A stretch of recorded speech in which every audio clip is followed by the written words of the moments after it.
이른 아침 서울 강남구의 한 세차장. 차가운 물줄기가 쏟아지는 가운데 혁선의 손놀림이 바쁘게 움직입니다. 30대의 차량이 기다리고 있는 아침 시간, 혁선은 늘 그랬듯 맡은 일에 집중했습니다. 차가운 겨울바람이 불어와도 혁선의 열정만은 식을 줄 몰랐죠. 혁선 씨, 오늘도 일찍 나왔네요. 세차장 사장 김민호가 따뜻한 커피를 건네며 말을 걸었습니다. 네, 사장님. 아침 일찍 오시는 손님들이 많으니까요. 게다가 요즘은 제 세차장을 차릴 돈을 모으는 중이라서요. 혁선의 대답에 김민호는 흐뭇한 미소를 지었습니다. 3년 전부터 이곳에서 일해온 혁선은 세차장의 든든한 기둥이었습니다. 고아원 출신이라는 사실을 알게 된 후로는 김민호가 더욱 아껴주었죠. 세차장이요? 좋은 생각입니다. 혁선 씨라면 충분히 해낼 수 있을 거예요. 혁선은 쑥스러운 듯 웃으며 다시 일에 몰두했습니다. 그의 손길 아래에서 차들은 새 것처럼 반짝이며 생기를 되찾았죠. 차량 한 대 한 대를 닦아내는 혁선의 눈빛에는 꿈을 향한 간절함이 담겨 있었습니다. 제 이름으로 된 세차장이라 생각만 해도 가슴이 벅차네요. 혁선은 혼잣말처럼 중얼거렸습니다. 그날 오전 평소와 다름없이 바쁘게 일하던 혁선 앞으로 검정색 벤츠 한 대가 들어섰습니다. 차주인 최준태는 50대 중반으로 보이는 중년의 신사였죠. 깔끔한 정장 차림의 최준태는 세차를 맡기며 특별히 꼼꼼하게 해달라고 당부했습니다. 차량 내부까지 깨끗하게 부탁드립니다. 중요한 고객과의 미팅이 있거든요. 혁선은 평소보다 더욱 정성을 들여 세차를 시작했습니다.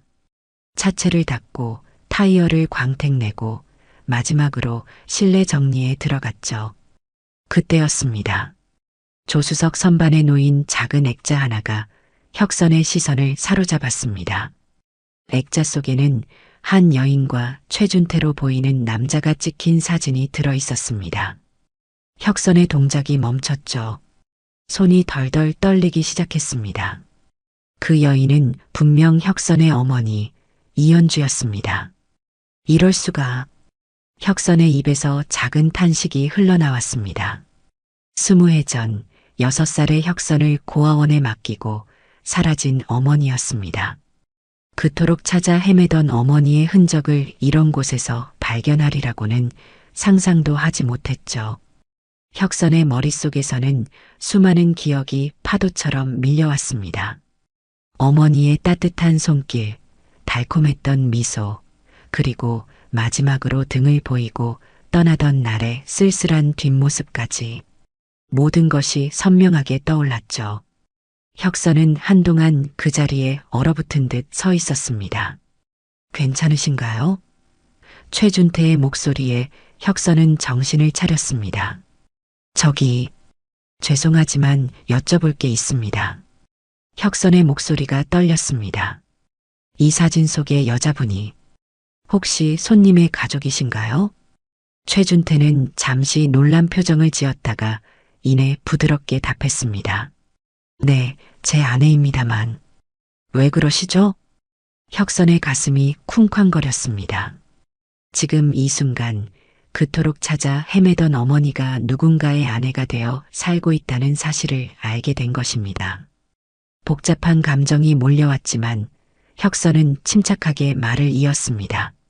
신뢰가 되는 줄 알지만 이 사진 속 여자분이 이연주 씨가 맞으신가요?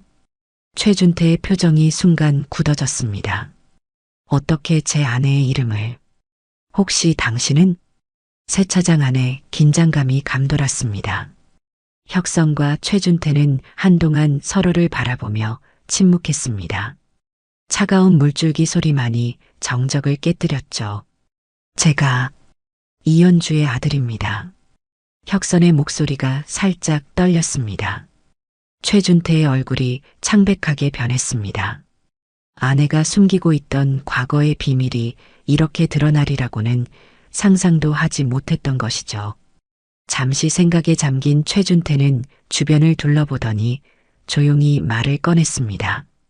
이렇게 이야기하긴 좀 그렇네요. 퇴근하고 시간 괜찮으신가요? 제가 아는 조용한 카페가 있습니다. 혁선은 고개를 끄덕였습니다. 김민호 사장에게 양해를 구한 뒤 오후 6시에 다시 만나기로 약속했죠. 남은 시간 동안 혁선의 마음은 마치 폭풍우 치는 바다처럼 출렁거렸습니다. 혁선 씨, 오늘은 일찍 퇴근하는 게 어떨까요? 김민호 사장이 혁선의 상태를 걱정스럽게 바라보며 말했습니다. 아닙니다. 일하는 게 더 나을 것 같아요. 혁선은 애써 평소처럼 보이려 했지만 손놀림이 어색했습니다. 해가 저물 무렵 약속한 카페에서 혁선과 최준태가 마주 앉았습니다. 창밖으로는 퇴근하는 사람들의 발걸음이 분주했죠. 최준태는 커피를 한 모금 마시고 입을 열었습니다. 사실 현주가, 아니, 이현주가 결혼하기 전의 이야기는 저도 자세히 모릅니다. 늘 말하길 꺼려했거든요. 최준태의 말에 혁선의 눈빛이 흔들렸습니다. 어머니가 자신의 존재를 완벽하게 숨기며 살아왔다는 사실이 가슴 한켠을 찔렀죠. 현주를 처음 만났을 때 술집에서 일하고 있었습니다. 늘 슬픈 눈빛을 하고 있었죠. 마치 무언가에 쫓기는 듯한. 혁선은 주먹을 꽉 쥐었다가 폈습니다. 어머니가 자신을 버리고 간 후 어떤 삶을 살았는지 알게 되는 순간이었죠. 처음에는 저를 경계했어요. 하지만 시간이 지나면서 조금씩 마음을 열더군요. 결혼하고 나서도 가끔 울면서 잠들곤 했습니다. 무슨 악몽을 꾸는 것 같았죠. 최준태의 이야기를 들으며 혁선의 마음속에서는 복잡한 감정이 솟구쳤습니다. 분노와 연민, 그리움이 뒤엉켰죠. 지금 어머니는 어디 계신가요? 혁선의 목소리가 떨렸습니다. 최준태는 잠시 망설이다가 답했습니다. 청담동에 살고 있습니다. 하지만 갑자기 찾아가면 현주가 감당하기 힘들 것 같아요. 제가 먼저 이야기를 해보겠습니다. 혁선은 깊은 한숨을 내쉬었습니다. 20년 만에 어머니의 소식을 듣게 되었지만 막상 만날 생각을 하니 두려움이 밀려왔죠. 혹시 어머니는 행복해 보이시나요? 혁선의 질문에 최준태는 쓴웃음을 지었습니다. 겉으로는 그래 보이지만 늘 무언가를 그리워하는 것 같았어요. 이제 그게 무엇이었는지 알 것 같네요. 대화를 마치고 나온 혁선은 한밤중까지 거리를 헤맸습니다. 서울의 밤거리는 여전히 밝고 시끌벅적했지만 혁선의 마음속은 어둡고 조용했죠. 엄마. 불현듯 어린 시절 어머니가 들려주던 자장가가 떠올랐습니다. 다음 날 최준태로부터 연락이 왔습니다. 어머니와 이야기를 나눴다는 내용이었죠. 처음에는 믿으려 하지 않았지만 결국 만나고 싶다는 의사를 전해왔다고 했습니다. 이번 주 토요일 오후 2시에 만나기를 원하시네요. 최준태의 목소리에는 안도감이 묻어났습니다. 혁선은 약속된 날짜를 달력에 적으며 손이 떨렸습니다. 이제 겨우 닷새 그 시간이 한없이 길게 느껴졌죠. 그날 이후 혁선은 평소보다 더 열심히 일했습니다. 일에 몰두하지 않으면 불안한 마음을 주체할 수 없었기 때문이었죠. 김민호 사장은 그런 혁선을 걱정스러운 눈길로 바라보았습니다. 혁선 씨, 너무 무리하지 마세요. 건강이 더 중요합니다. 김민호의 따뜻한 말에 혁선은 고개를 끄덕였습니다. 걱정 마세요, 사장님. 전 이제 제가 누구인지 알아가는 중이니까요. 토요일 오후 청담동의 한 카페 앞. 혁선은 약속 시간보다 1시간이나 일찍 도착했습니다. 거울에 비친 자신의 모습을 수십 번 확인하며 긴장된 마음을 달래보았죠. 20년 만에 재회라니. 혁선은 카페 유리창에 비친 자신의 모습을 바라보며 중얼거렸습니다. 오후 2시 정각 카페 문이 열렸습니다. 최준태가 먼저 들어섰고 그 뒤로 한 여인이 조심스럽게 발을 내딛었죠. 이연주는 우아한 투피스 정장 차림이었지만 창백한 얼굴과 떨리는 손끝이 그녀의 불안한 마음을 드러냈습니다. 혁선아. 이연주의 목소리가 떨렸습니다. 혁선은 자리에서 벌떡 일어났습니다. 어머니의 모습은 기억 속보다 많이 달라져 있었지만 그 눈빛만은 여전했죠. 깊이를 알 수 없는 슬픔이 맴도는 눈동자였습니다. 앉으시죠. 최준태가 조심스럽게 말을 건넸습니다. 이연주는 혁선의 맞은편에 앉았습니다. 한동안 침묵이 이어졌죠. 서로를 바라보며 할 말을 고르는 동안 카페에 잔잔한 음악만이 흘렀습니다. 많이 컸구나. 이연주가 먼저 입을 열었습니다. 네. 혁선의 대답은 짧았습니다. 혁선아, 엄마가 미안해. 이연주의 눈에서 굵은 눈물이 떨어졌습니다. 지금까지 어떻게 지냈어요?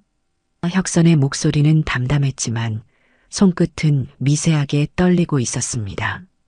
이연주는 손수건으로 눈물을 훔치며 이야기를 시작했습니다. 20해 전 그날의 진실이 조금씩 드러나기 시작했죠. 내 아버지가 사업에 실패했을 때 우리 가족은 끝없는 나락으로 떨어졌어. 사채업자들의 협박은 날이 갈수록 심해졌고 이연주의 목소리가 흔들렸습니다. 매일 밤 사채업자들이 찾아왔어. 아버지는 점점 폭력적으로 변해갔고 우리 모두가 공포에 질려 살았지. 어느 날은 내가 학교에서 돌아오는 길에 납치될 뻔한 적도 있었어. 혁선은 어머니의 이야기를 들으며 어렴풋이 떠오르는 기억들과 마주했습니다. 늦은 밤 들리던 고함 소리, 깨지는 그릇 소리, 그리고 어머니의 흐느낌까지. 그래서 저를 고아원에 맡기신 건가요? 혁선의 질문에 이연주는 고개를 끄덕였습니다. 너라도 안전하게 자라길 바랐어. 하지만 그건 어머니로서 할 수 있는 가장 비겁한 선택이었을지도 몰라. 이연주는 떨리는 손으로 가방에서 낡은 사진 한 장을 꺼냈습니다. 6살의 혁선이 웃고 있는 사진이었죠. 이 사진 하나만 갖고 살았어. 매일 밤 너의 얼굴을 보며 울었지. 용서받을 수 없는 죄를 지었다는 걸 알면서도. 혁선은 사진을 받아들었습니다. 그토록 그리워하던 어머니가 자신 역시 그리워했다는 사실에 가슴 한켠이 아려왔죠. 그 후에 아버지는. 혁선의 말에 이연주의 표정이 더욱 어두워졌습니다. 실종됐어. 경찰은 도주했다고 결론 내렸지만 난 그럴 리가 없다고 생각해. 내 아버지는 마지막까지 우리를 지키려 했으니까. 이연주의 이야기는 계속됐습니다. 남편이 사라진 후 빚쟁이들의 추적을 피해 도시를 전전하며 살았다는 이야기. 결국 술집에서 일하게 되었고 그곳에서 최준태를 만나게 되었다는 이야기까지. 혁선아, 널 데리러 고아원에도 찾아갔었어. 하지만 그때는 이미. 이연주의 말끝이 흐려졌습니다. 도망쳤죠. 매를 많이 맞아서. 혁선의 말에 이연주는 창백한 얼굴로 아들을 바라보았습니다. 그랬구나. 그랬구나. 이연주는 참았던 눈물을 터뜨리며 고개를 숙였습니다. 최준태는 조용히 자리에서 일어났습니다. 잠시 밖에 나가 있겠습니다. 엄마와 아들의 20년 만의 재회는 그렇게 이어졌습니다. 말로는 다 할 수 없는 시간들이 눈물로 채워졌죠. 이연주와 혁선의 만남은 깊어가는 저녁까지 이어졌습니다. 최준태는 두 사람에게 충분한 시간을 주기 위해 자리를 비웠고 카페의 조명이 하나둘 켜지기 시작했죠. 그때 아버지는 건설회사를 운영하고 계셨죠? 혁선의 질문에 이연주는 깊은 한숨을 내쉬었습니다. 그랬어. 처음엔 작은 회사였지만 점점 커져갔지. 하지만 그게 화근이었던 것 같아. 아버지는 더 큰 공사를 수주하기 위해 무리한 투자를 시작했거든. 이연주의 기억 속으로 과거가 생생하게 떠올랐습니다. 당시 혁선의 아버지는 중견 건설회사로 성장하기 위해 모든 것을 걸었죠. 하지만 부동산 경기가 갑자기 악화되면서 상황이 급격히 나빠졌습니다. 처음에는 은행 대출이었어. 하지만 이자를 갚지 못하게 되자 사채업자들을 찾아갔지. 그때부터 우리 가정의 평화는 완전히 깨져버렸어. 혁선은 어머니의 이야기를 들으며 어린 시절의 단편적인 기억들이 떠올랐습니다. 한밤중에 들리던 격앙된 목소리들, 방문을 두드리는 거친 소리, 그리고 이불 속에서 덜덜 떨며 보냈던 밤들. 아버지는 계속 괜찮을 거라고 하셨어. 곧 큰 공사를 수주할 수 있을 거라고. 하지만 그 공사는 끝내 오지 않았지. 이연주의 목소리가 떨렸습니다. 창가에 비치는 가로등 불빛이 그녀의 창백한 얼굴을 비추었죠. 어느 날은 사채업자들이 우리 집 안까지 들어와서 난동을 부렸어. 내가 학교에서 돌아오기 전이었는데 그들이 집안 물건들을 다 부수고 갔지. 그날 밤 아버지는 처음으로 내게 울면서 미안하다고 했어. 혁선은 주먹을 꽉 쥐었다가 폈습니다. 어린 시절 자신이 몰랐던 부모님의 고통이 이제야 이해되기 시작했죠. 그러다 내가 학교에서 돌아오는 길에 납치될 뻔한 일이 있었어. 다행히 그때 지나가던 경찰이 있어서 큰일은 면했지만 그날 밤 아버지와 나는 밤새 이야기를 나눴어. 너를 어떻게든 안전한 곳으로 보내야 한다고. 이연주의 눈에서 눈물이 흘러내렸습니다. 혁선은 무의식적으로 손을 뻗어 어머니의 눈물을 닦아주려 했지만 멈칫했죠. 그래서 고아원을 선택하신 거군요. 혁선의 말에 이연주는 고개를 끄덕였습니다. 너를 고아원에 맡기고 난 후 아버지는 더욱 절박해졌어. 매일 밤 외출했다가 새벽에 들어왔지. 어디를 다니는지는 말하지 않았어. 하지만 얼굴은 점점 더 초췌해져 갔지. 카페의 음악이 잔잔하게 흘렀습니다. 이연주는 잠시 말을 멈추고 창밖을 바라보았죠. 그러던 어느 날 아버지가 사라졌어. 경찰은 도주했다고 결론 내렸지만 아버지의 지갑과 신분증이 한강변에서 발견됐어. 그리고 며칠 후에는 이연주의 목소리가 떨렸습니다. 사채업자들이 찾아와서 말했지. 아버지가 그들에게 사기를 쳤다고. 하지만 난 믿을 수 없었어. 아버지는 그런 사람이 아니었으니까. 혁선은 어머니의 이야기를 들으며 마음이 무거워졌습니다. 그동안 가슴 한켠에 품고 있던 원망이 조금씩 녹아내리는 것을 느꼈죠. 그 후로 난 도망자처럼 살았어. 도시에서 도시로 떠돌며 결국 술집에서 일하게 됐지. 그때 준태 씨를 만났고 이연주는 잠시 말을 멈추었다가 이어갔습니다. 하지만 단 하루도 너를 잊은 적이 없었어. 늘 꿈에서 내가 나를 찾아왔지. 그럴 때마다 난 울면서 깨어났고 혁선은 어머니의 손을 조심스럽게 잡았습니다. 이연주의 차갑던 손이 서서히 따뜻해지기 시작했죠. 이제는 제가 찾아왔잖아요. 혁선의 말에 이연주는 눈물 어린 미소를 지었습니다. 밤이 깊어갔지만 이연주와 혁선의 이야기는 끝나지 않았습니다.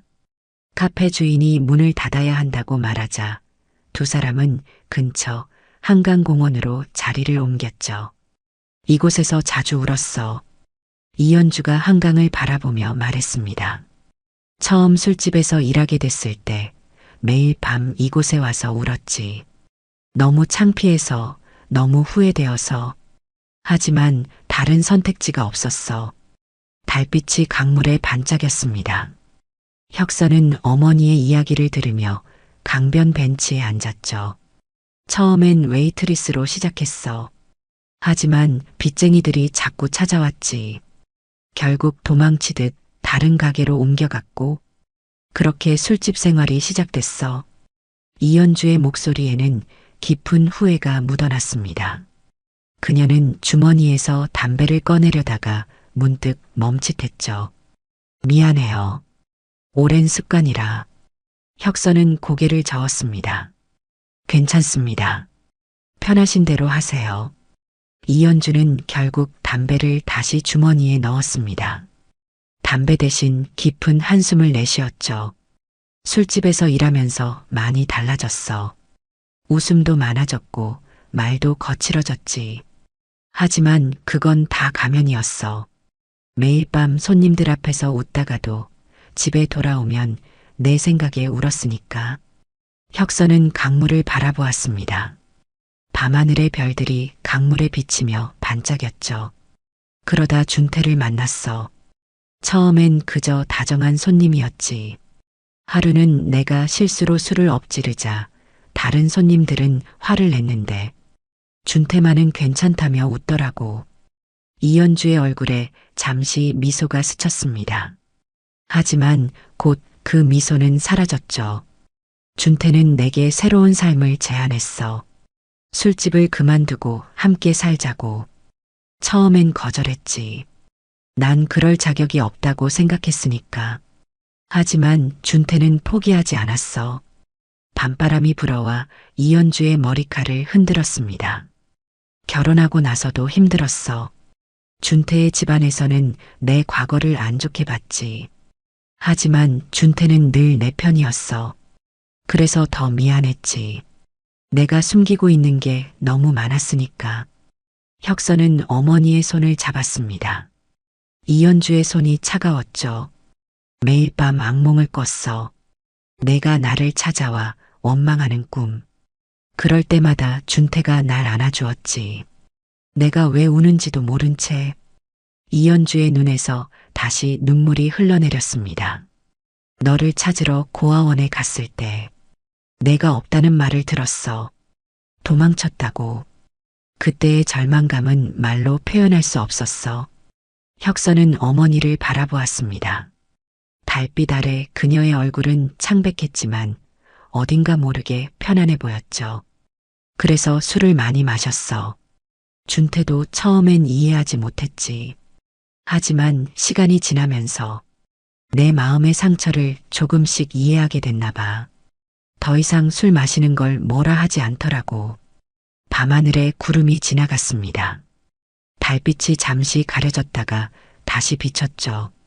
지금 생각하면 난 도망자였던 것 같아. 내 아버지의 실종에서도 너를 버린 것에서도 늘 도망치기만 했지. 이연주는 주머니에서 작은 사진첩을 꺼냈습니다. 그 안에는 어린 혁선의 사진들이 가득했죠. 이건 고아원에서 찍은 사진들이에요? 혁선이 놀란 눈으로 물었습니다. 그래. 너를 찾으러 갔을 때 원장 선생님이 주신 거야. 내가 고아원에 있을 때 찍은 사진들이지. 혁선은 사진들을 하나하나 들여다보았습니다. 웃고 있는 사진도 있었지만 대부분 수심 가득한 표정이었죠. 이렇게라도 널 볼 수 있어서 다행이었어. 하지만 동시에 이 사진들을 볼 때마다 가슴이 찢어지는 것 같았지. 이튿날 아침 혁선은 어머니의 집을 찾았습니다. 청담동의 고급 아파트. 이연주는 아들을 위해 처음으로 요리를 하겠다며 부엌으로 향했죠. 어머니, 아버지의 실종에 대해 더 자세히 알고 싶습니다. 식탁에 마주 앉은 혁선이 조심스럽게 입을 열었습니다. 이연주의 손이 잠시 멈칫했습니다. 그녀는 천천히 숟가락을 내려놓았죠. 사실 내 아버지가 마지막으로 남긴 게 있어. 이연주는 자리에서 일어나 서재로 향했습니다. 잠시 후 그녀는 오래된 서류 봉투를 들고 돌아왔습니다. 봉투는 누렇게 변색되어 있었고 접힌 자국이 깊게 패여 있었죠. 이건 내 아버지가 사라지기 전날 밤 내게 맡긴 거야. 절대 열어보지 말라고 했지. 하지만 그가 사라지고 난 뒤 난 결국 혁선은 조심스럽게 봉투를 열었습니다. 안에는 낡은 노트 한 권과 여러 장의 서류가 들어 있었죠. 이건 혁선의 눈이 커졌습니다. 노트에는 사채업자들과의 거래 내역이 빼곡히 적혀 있었습니다. 하지만 단순한 거래 내역이 아니었죠. 그들이 아버지의 회사를 노린 정황이 상세히 기록되어 있었습니다. 아버지가 사기를 친 게 아니었어요. 오히려 사채업자들이. 혁선의 목소리가 떨렸습니다. 그래, 내 아버지는 그들의 계략에 걸린 거야. 처음부터 우리 회사를 노리고 있었던 거지. 노트의 마지막 장에는 급하게 쓴 듯한 메모가 있었습니다. 그들이 우리 가족을 노리고 있다. 나는 이제 그들의 정체를 알았다. 하지만 이미 늦었을지도 모른다. 현주야, 혁선이를 잘 부탁한다. 이 노트만 있다면. 혁선이 중얼거렸습니다. 소용없어. 이미 20회가 지났잖아. 게다가 그들은 지금 이 사회에서 너무 큰 권력을 가지고 있어. 이현주는 한숨을 내쉬었습니다. 당시 그들은 부도 직전의 회사들을 노리고 다녔어. 처음엔 구세주처럼 나타나서 거액의 자금을 빌려주었지. 하지만 그건 함정이었어. 이자율을 터무니없이 높게 책정하고 결국 회사를 빼앗아 갔지. 혁선은 서류들을 하나씩 살펴보았습니다. 그 중에는 당시 여러 건설회사들의 부도 소식을 다룬 신문 스크랩도 있었죠. 아버지는 이 모든 것을 파헤치려 했던 거군요. 혁선의 말에 이현주가 고개를 끄덕였습니다. 내 아버지가 사라지기 전날 누군가와 통화를 했어. 결정적인 증거를 찾았다고. 하지만 그날 밤 이후로 소식이 끊겼지. 혁선은 노트의 마지막 페이지를 다시 한번 들여다보았습니다. 그때 희미하게 적힌 숫자들이 눈에 들어왔죠. 이 숫자들이. 혁선은 갑자기 자리에서 일어났습니다. 무슨 일이야? 이현주가 놀라서 물었습니다. 이것 좀 확인해 봐야 할 것 같습니다. 어머니, 이 노트를 잠시 빌려도 될까요? 혁선은 서둘러 세차장으로 향했습니다. 김민호 사장은 그의 표정을 보고 곧바로 알아챘죠. 무슨 일 있나요? 김민호가 걱정스럽게 물었습니다. 사장님, 혹시 20년 전 건설회사 부도 사태에 대해 아시나요? 김민호의 표정이 굳어졌습니다. 그때 일이라면 잠깐 내 사무실로 들어오시죠. 김민호의 사무실에는 오래된 서류철이 가득했습니다. 그는 그중 하나를 꺼내 혁선에게 건넸죠. 저도 그때 작은 건설회사를 하나 운영했었습니다. 하지만 김민호의 사무실에서 오래된 서류들이 쌓여있는 캐비닛이 열렸습니다. 퀴퀴한 종이 냄새가 코끝을 스쳤죠. 솔직히 말씀드리면 저는 혁선 씨의 아버님을 알고 있었습니다. 김민호의 목소리가 무거웠습니다. 혁선은 숨을 멈췄습니다. 3년간 매일 마주하던 사장님이 아버지를 알고 있었다는 사실에 온몸이 굳어졌죠. 그때 우리는 같은 처지였어요. 당시 저도 작은 건설회사를 운영했거든요. 우연히 업계 모임에서 혁선 씨의 아버님을 뵙게 됐죠. 김민호는 서류철을 하나 꺼내 혁선에게 건넸습니다. 이건 당시 대출 서류입니다. 이자율을 보세요. 처음엔 정상적인 이율이었지만 3개월 뒤부터 터무니없이 높아졌죠. 혁선은 서류를 훑어보았습니다. 처음 8%였던 이자율이 어느 순간 30%로 치솟아 있었죠. 이건 분명 불법입니다. 그런데 왜 아무도. 혁선의 말에 김민호가 쓴웃음을 지었습니다. 그들은 합법의 테두리 안에서 움직였어요. 계약서에는 모든 내용이 적혀 있었죠. 다만 아주 작은 글씨로 우리가 미처 확인하지 못한 곳에. 김민호는 잠시 말을 멈추고 창밖을 바라보았습니다. 햇살이 사무실 안으로 비쳐 들어왔지만 공기는 무거웠죠. 혁선 씨의 아버님은 달랐어요. 그분은 이 모든 것이 계획적이라는 걸 눈치채셨죠. 여러 회사가 똑같은 수법으로 무너지는 걸 보면서 혁선은 아버지의 노트를 다시 펼쳤습니다. 거기엔 여러 회사들의 이름이 적혀 있었고 그 옆에는 수상한 자금의 흐름이 기록되어 있었죠. 아버지께서 마지막으로 남기신 숫자들. 이게 무슨 의미인지 아시나요? 혁선이 노트를 보여주자 김민호의 눈이 커졌습니다. 이건 계좌번호예요. 그들이 자금을 세탁하는데 사용한 비밀 계좌들이죠. 밖에서 세차기 돌아가는 소리가 들려왔습니다. 평소엔 늘 듣던 소리였지만 지금은 왠지 모르게 불길하게 들렸죠. 그런데 이상한 점이 있어요. 이 계좌들은 20해 전의 것들인데 지금도 여전히 활성화되어 있다는 거예요. 김민호의 말에 혁선이 고개를 들었습니다. 무슨 뜻이시죠? 제가 우연히 알게 된 건데 이 계좌들로 여전히 자금이 오가고 있어요. 그것도 엄청난 규모로요. 그들은 아직도 같은 수법으로 회사들을 삼키고 있는 거죠. 혁선의 가슴이 뛰기 시작했습니다. 아버지가 발견한 비리가 아직도 계속되고 있다는 사실에 분노가 치밀어 올랐죠. 그럼 이제라도 이 증거를 가지고 쉽지 않을 겁니다. 김민호가 말을 잘랐습니다. 그들은 이미 금융권에 깊숙이 뿌리를 내렸어요. 단순한 사채업자가 아닙니다. 이제는 거대 금융그룹의 이사진이 되어 있죠. 혁선은 주먹을 꽉 쥐었습니다. 창문으로 들어오는 햇살이 그의 굳은 표정을 비추었죠. 하지만 포기할 순 없습니다.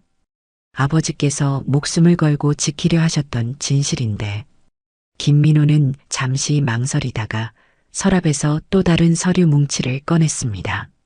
사실 저도 계속 이 일을 조사해 왔어요.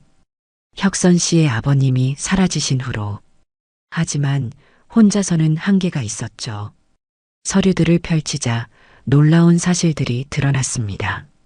20해 동안 같은 수법으로 무너진 회사들의 명단, 의심스러운 자금의 흐름, 그리고 그 뒤에 숨어 있는 인물들의 정보까지.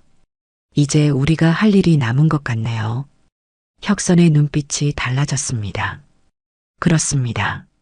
하지만 조심해야 해요. 그들은 20해 전과 달리 더욱 강력한 힘을 가지고 있으니까요. 혁선은 창밖을 바라보았습니다. 세차장에서는 여전히 평화로운 일상이 이어지고 있었죠.